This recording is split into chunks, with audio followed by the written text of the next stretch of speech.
there, KobiWanKenobi here, and today I'm going to analyse the Battlefront 2 trailer. I apologise for this being so late. There was supposed to be a Force Unleashed video coming out with live commentary, but the recording went wrong, so I'm going to have to re-record that sometime. So let's just get straight into the trailer. So first we see Starkiller Base, which has First Order Stormtroopers, officers and many TIE fighters. This must be part of the campaign. Iden Versio, the main character of the new campaign, says that she's been waiting 30 years for this, which could mean that she will eventually avenge the Emperor, or so she believes to, and perhaps she has found a way to end the rebellion. We then see her 30 years before the shot. She is on her way to Endor. Here she is on the Inferno Squad's ship called the Corvus. Inferno Squad is a group of elite troops which Iden is the commander of.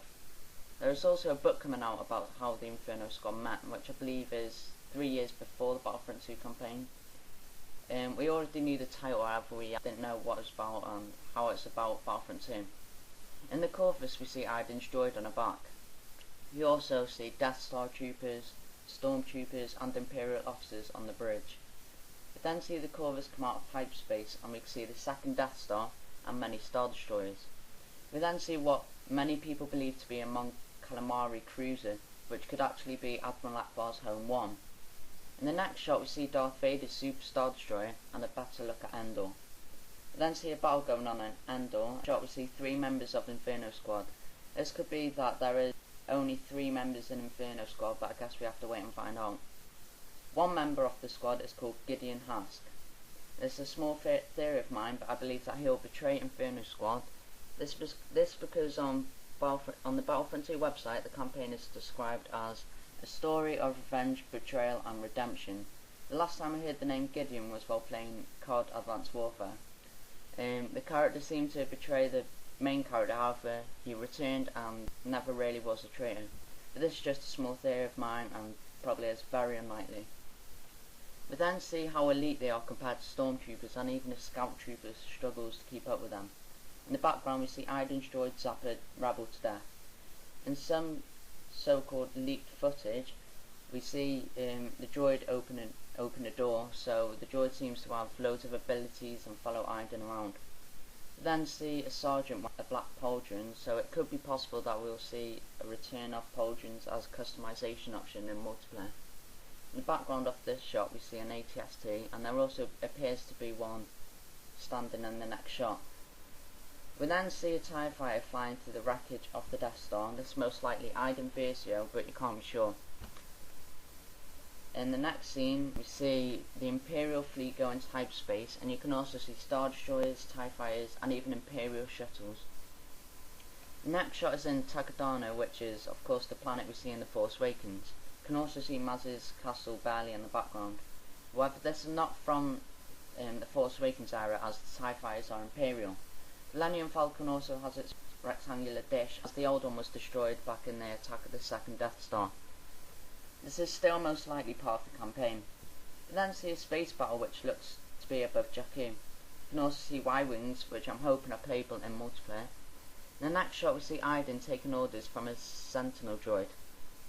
These were B-1 battle droids with a helmet on, dressed in red robes like Imperial guards. They also had human-like hands. These droids played pre-recorded messages from the Emperor, which displayed on the front of their helmets. We then see a member of Inferno Squad who is about to capture Luke Skywalker and R2-D2 on what looks to be Sullust. We then see Iden give a speech on her home planet Vardos. Vardos is a planet that supports the Empire and is decorated with flags and statues of Palpatine. A battle then seems to be taking place there. In the next shot we see the Battle of Jakku, and then we see what I believe to be Yavin 4 with a TIE fighter flying with dodging rockets. After another shot of Starkiller Base we see Mos Eisley. This is a map what I've really wanted to see in the current Battlefront, as I loved it so much in the original games. I'm sure everyone else wanted to see Mos Eisley as well. We also see a rebel soldier, and it looks like they are going to keep the same helmet design as the last game. We then see an awesome shot of Darth Maul, and then we see Yoda on Naboo, and then it reveals across all eras. I'm pretty sure the whole community wanted Clone Wars, and I'm very excited to play in that era again. We then see a cool shot of another hero, Rey. She is holding Anakin's and Luke's lightsaber. but maybe we can see an ability where she's able to swap that for a pistol she is given by Han Solo in The Force Awakens. We then see a Tauntaun which you are able to ride, which I can't wait to do as well, unlike ramming over stormtroopers. We also see a snowtrooper with a jump pack, so it looks like they'll be making a return. We then see who most people believe to be Han riding the Tauntaun. In the next shot we see a shield gate, however, what looks to be a shield gate. However, I don't think it is, as it doesn't look close enough to the planet as if it's shielding the whole planet. We also see a Star Destroyer boarding it and some A-Wings in the background. We then see some cool shots of Kylo Ren at the end of the trailer. On the Battlefront 2 website there are some cool pictures, some revealing things like speeders and Starkiller Base, as seen in Force Awakens, First Order stormtroopers with black pauldrons, the Lash Teller skins Kylo and Rey, and the B1 battle droid. It also shows pictures of the Slave One and clone troopers and stuff.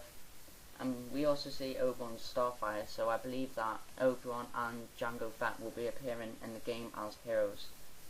On the Battlefront 2 cover we see the battle happening on Yavin 4. We also see different classes of both Rebels and Imperials, such as snipers and heavy classes. Above we see a space battle from the Clone Wars, which also includes landing crafts, which we've never actually seen in a Battlefront game before. Our next look of Battlefront will be at EA Play, which takes place on June 10th. Well, that's all what I've got for this video. Thank you all for watching, and may the Force be with you.